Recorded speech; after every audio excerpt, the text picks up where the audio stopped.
English grammar की कल हमारी पहली क्लास हो चुकी है, आज दूसरी क्लास है। तो जैसा कि हम कल पढ़ चुके थे, कहां तक पढ़ चुके थे? सेंटेंस तक।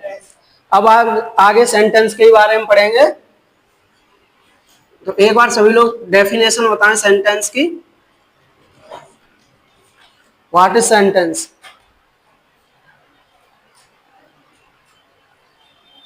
बताओ, कल लिखाई थी ना?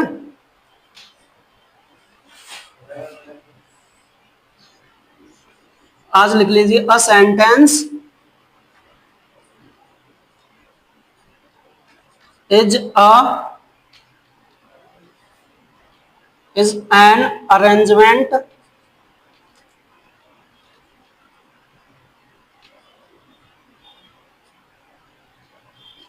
such as has word of group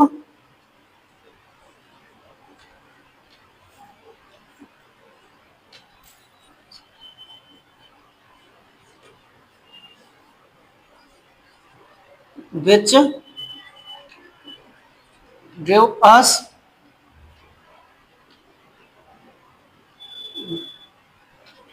word of group grammatical structure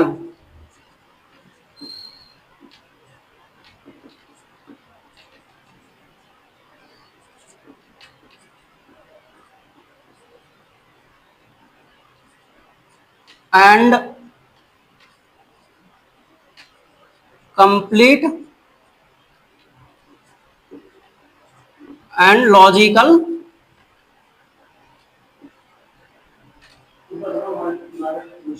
meaning। Note करो इसे। इसी में आप दो एग्जांपल नोट कर लीजिए, ही रीड्स और दे गो टू स्कूल। कुछ सेंटेंसेस लिख रहे हैं बोर्ड पर, वो ये बताने सही फॉर्म में लिखे हैं या नहीं।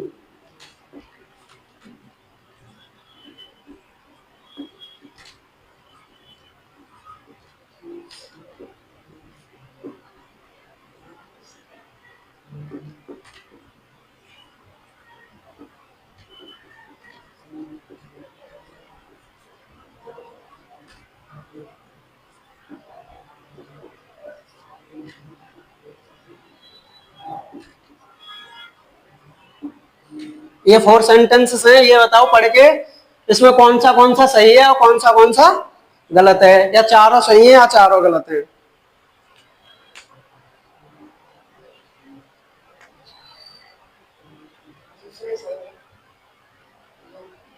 दो सही है, कौन सा? पहला और दूसरा। तीसरा चौथा गलत है? चारों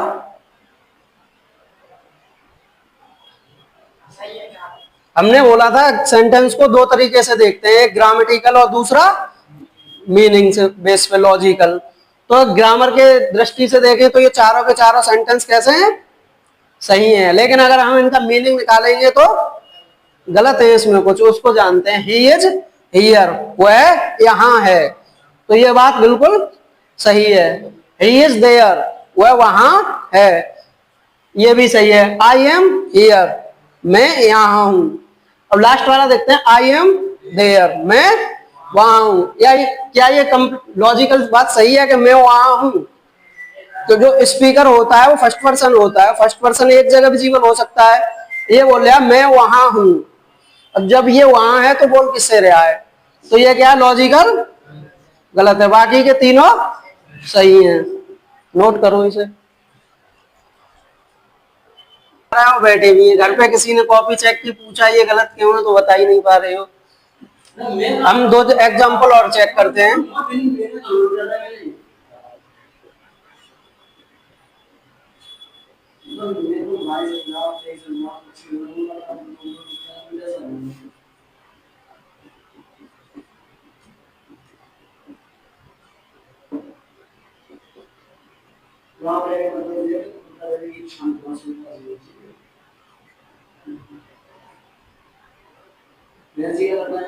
इन दोनों में कौन सा सेंटेंस सही है और कौन सा गलत है?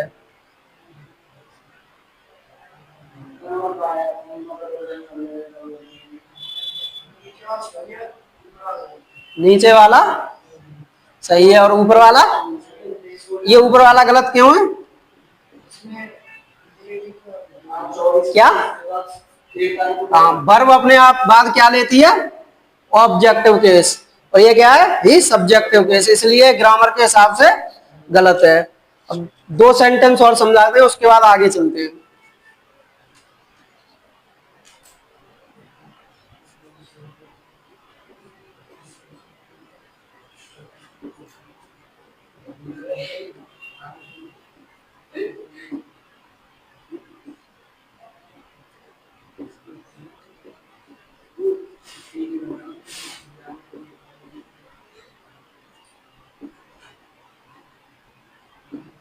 इन दोनों सेंटेंस में कौन सा सही है और कौन सा गलत है, या दोनों सही है या दोनों गलत है? ये मी है, मी।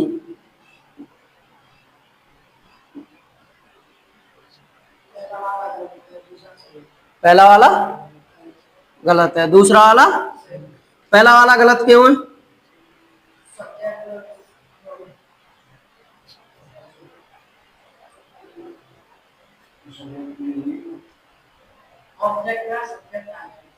तो वर्ब के बाद ऑब्जेक्ट ही तो आता है, मी ऑब्जेक्ट है, तो बताओ ये ऊपर वाला गलत क्यों है? ऊपर वाला गलत है ये तो है, लेकिन गलत क्यों है?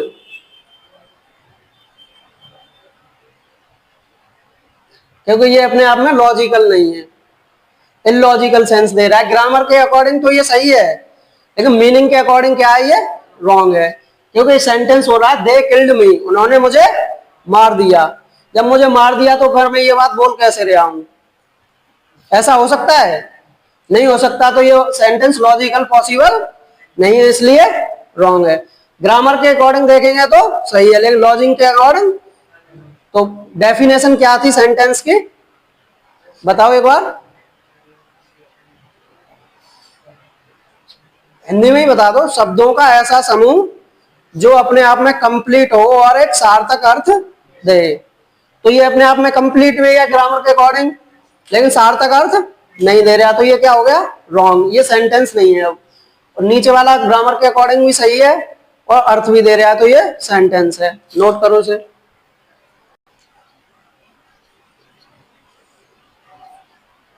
हम कल डिस्कस कर चुके थे सेंटेंस के कितने पार्ट्स होते हैं? दो। या सेंटेंस का क्लासिफिकेशन हम कितने टाइप से कर सकते हैं? दो, एक ग्रामर वाइज और दूसरा मीनिंग वाइज। तो मीनिंग वाइज कितने टाइप से कर सकते हैं फिर? दो, सब्जेक्ट और प्रेडिकेट। तो आज पढ़ते हैं सब सेंटेंस का क्लासिफिकेशन मीनिंग वाइज।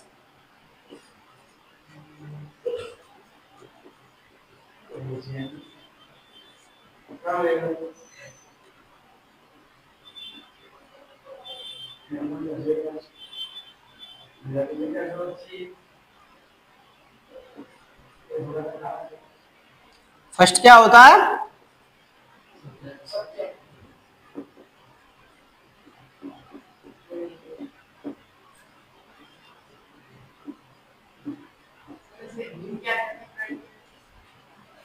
हिंदी पढ़ रहे हो इंग्लिश? बस इसको बोलते हैं प्राच्य, इसको बोलते हैं कर्ता, लेकिन इंग्लिश पढ़ रहे हैं तो इंग्लिश में ही नोट करो सब्जेक्ट और प्रेडिकेट। अब कैसे पहचानेंगे किसी सेंटेंस में कि ये सब्जेक्ट है या प्रेडिकेट है?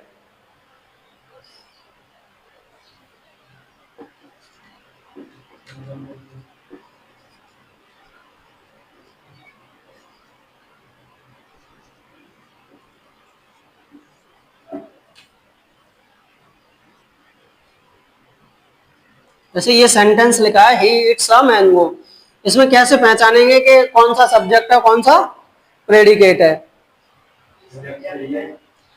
सब्जेक्ट ही है और प्रेडिकेट इट्स द मैंगो। कैसे पहचाना कि सब्जेक्ट ही है? सेंटेंस में हम जिसके बारे में बात करते हैं वो क्या होता है? सब्जेक्ट। और जो हमें सब्जेक्ट के बारे में बताए वो क्या होता है? प्रेडिकेट। तो नोट करके लिख लो, what we talk about in sentence is called subject. लिखो, what we talk about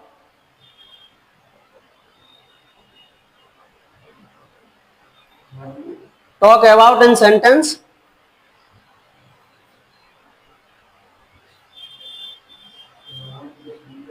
is called subject, is called subject. और प्रेडिकेट के आगे लिखना what we talk about is called subject. Next line में प्रेडिकेट हेडिंग डाल लेना और लिखना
नोट कर लिया।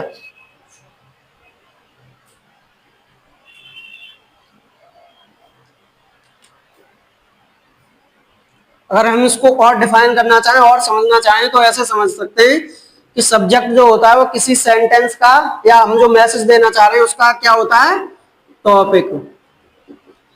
और उस टॉपिक के बारे में जो भी डिटेल दी जाती है वो क्या होता है, हमारा प्रेडिकेट। ये कोष्टक में लिख लेना।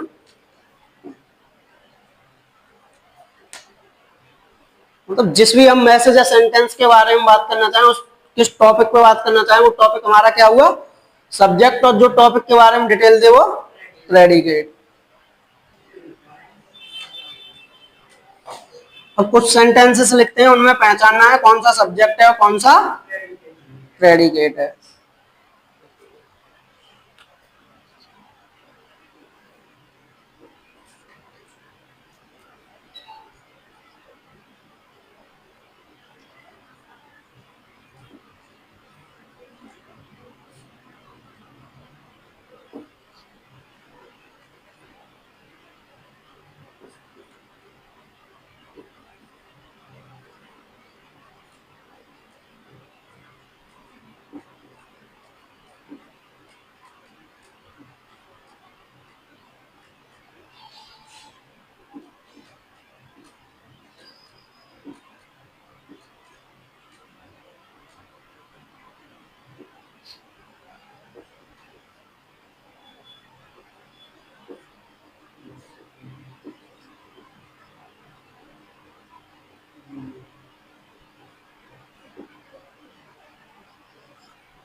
ये 4 सेंटेंसेस लिखे हैं हमने, इसमें पहचानना है कौन सा सब्जेक्ट है और कौन सा प्रेडिकेट है।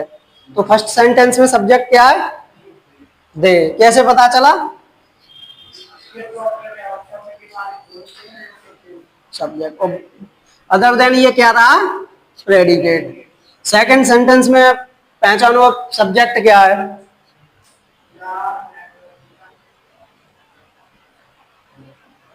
बताओ।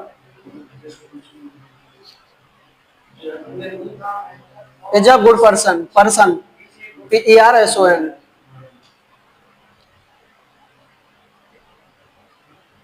इसमें सब्जेक्ट क्या है, the manager of this coaching. क्योंकि हम किसकी बात कर रहे हैं, मैनेजर ऑफ कोचिंग की। अदर देन ये जो हमारे सब्जेक्ट के बारे में डिटेल दे रहा है, हमारे टॉपिक के बारे में, वो क्या हुआ, predicate. Is a good person. जो हमारे कोचिंग के मैनेजर है वो कैसे व्यक्ति हैं, एक अच्छे व्यक्ति। तो ये जिस व्यक्ति के बारे में बात हो रही है वो सब्जेक्ट, और उसके बारे में जो डिटेल दी जा रही है वो प्रेडिकेट। ऐसे अब नेक्स्ट सी लाफ्ड, बात किसकी हो रही है? सी ने क्या किया, उसके बारे में क्या बताया जा रहा है? लाफ। तो जिसके बारे में बात हो रही है वो सब्जेक्ट, और उसके बारे में जो बात हो रही है वो प्रेडिकेट, उसकी डिटेल इंफॉर्मेशन को प्रेडिकेट। तो ऐसे ये वाला देखते हैं हम नेक्स्ट, ओनली दिस मैन। तो ओनली दिस मैन क्या हुआ इसमें? Subject. Can do this work, इस मैन के बारे में बात हो रही है कि ओनली दिस मैन, केवल यह व्यक्ति इस कार्य को कर सकता है। तो ये क्या हुआ? प्रेडिकेट। नोट करो, कर लिया नोट?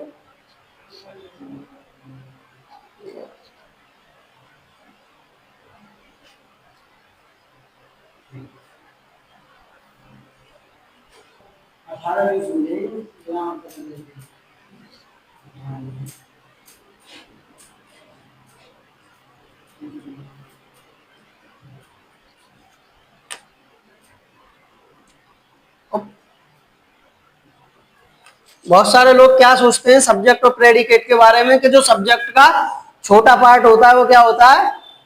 सब्जेक्ट। सेंटेंस का छोटा पार्ट क्या होता है? सब्जेक्ट। लेकिन ऐसा नहीं होता। तो ये गलतफहमी होती है, वो आप लोगों में नहीं होनी चाहिए।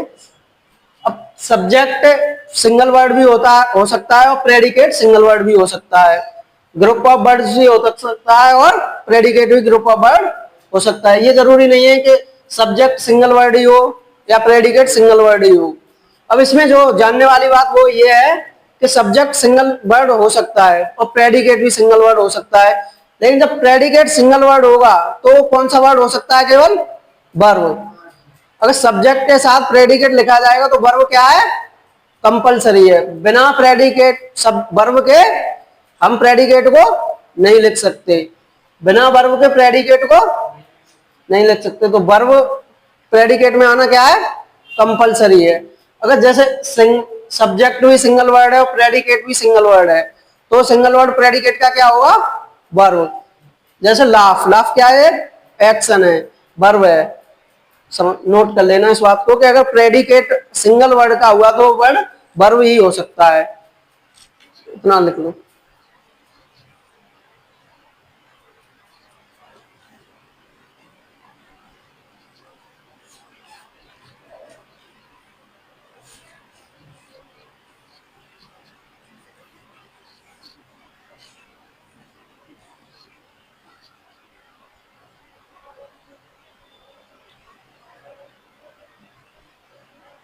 अब ग्रामर के अकॉर्डिंग पढ़ते हैं। आज ही पढ़ाएं या कल? सेंटेंस का क्लासिफिकेशन ग्रामर के अकॉर्डिंग आज ही पढ़ा दें।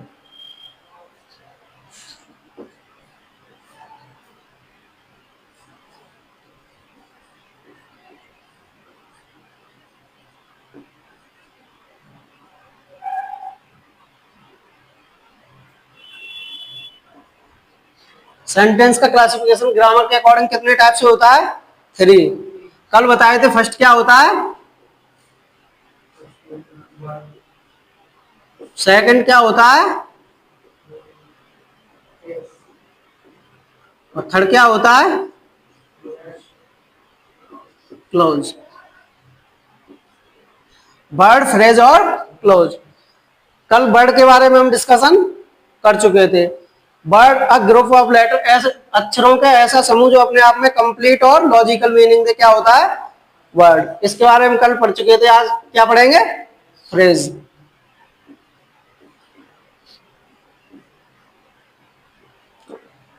डाल लीजिए अपनी कॉपी पे फ्रेज।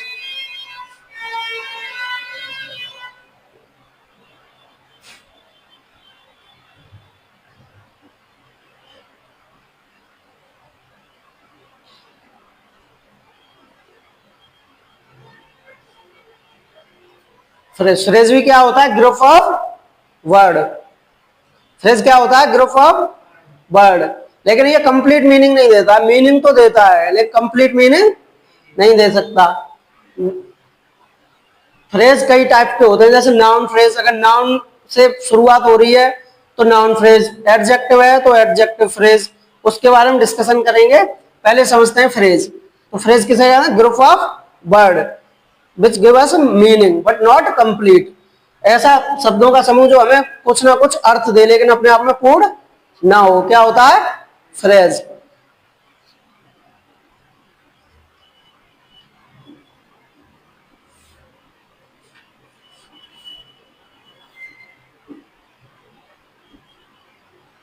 जैसे गुड टीचर, अब हम समझ रहे हैं इसको पढ़ के, गुड और टीचर, हमें अर्थ समझ में आ रहा है कि अच्छा अध्यापक, लेकिन कंप्लीट मीनिंग नहीं है।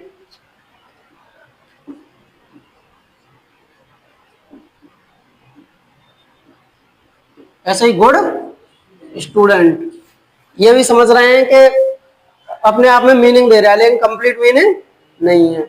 तो शब्दों का ऐसा समूह जो मीनिंग तो दे लेकिन कंप्लीट ना हो, क्या होता है? फ्रेज। नोट करो, ऐसे जैसे बोला है उसी टाइप से लिखना।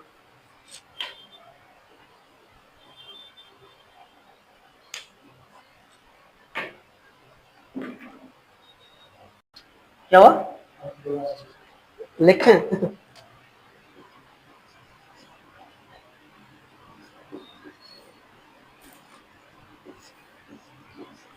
अब क्लॉज के बारे में डिस्कशन करेंगे हम लोग कल।